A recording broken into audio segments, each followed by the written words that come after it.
uNtencane ukhiphe ingoma ezo-3 5 days ago, bekuzi-27 February. Ingoma ayikhiphile njalo sekuqaleni ena-119K views. Ilapha ehamba khona no-Aphiwe. Isihloko sengoma sithi Love Language.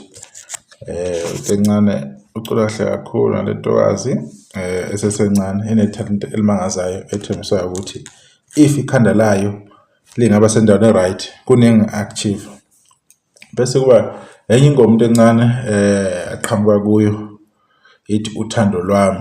Shuthe nje lapha nje it's all about uthando kulezi ngoma eziphumile. Bengafuna ukwenza imistake uNtencane, befuna ukubuyela ngempela egamini, ufuna nje ukukhombisa uthando kubantu besimame ukuthi yena nothando into eyodwa. Imbokoda I'm sure izokuthokozela lokho. Aphinda futhi uNtencane wacula nenye i-group ezibiza The Legacy ethi ngiyasifela ngawe. Ngena kamnandi le group le The Legacy. I wonder ama-group kanje because ane-talent aya-travel all over the country and siyayisizwe ngawo. I wonder why sifocus ku-music oyi-one singabantu. Umuntu ethanda gospel ethanda gospel yakhe, omunye umculo akawunayo because The Legacy sesizwe okuningi ngawo. I'm sure nama-awards bewawinile because bacula kahle kakhulu, bayi-acapella mawuthi uyababhekisisa kahle. Yeah, lokho ngifuna ukuveza ukuthi uNtencane kune-album ayikhiphile nge-2 November 2024 ithi Alingeni.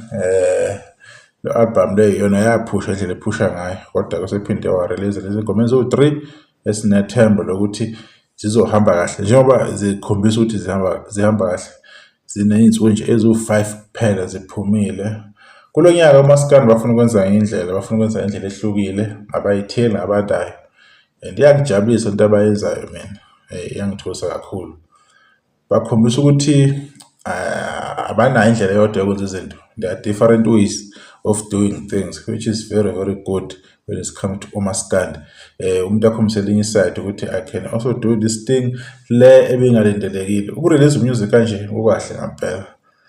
Ayikho into wrong lapho. Omunye umuntu angacabanga ukuthi hayi umculo uzoba mningi kakhulu. Yes, bangabaculi umsebenzi wabo ukucula, bafuna ukungena kwimarket, akumelanga imarket baphunyuke umuntu azathi uyakhohlakala. So keep up the good work Maskandi artist ngalokho enikwenzayo. Nomzukulu bayeza-ke nabo kade bethembisa ukuthi khona bazokurelease, sisakulindeleke. Yilokho bengifuna ukubikayo ngoNtencane ukuthi urelease lezi ngoma ezo-3 ezimnandi kakhulu, abantu bami bayilalela bayizwela ukuthi umfoka Zondi ushaye kanjani. Siyabonga.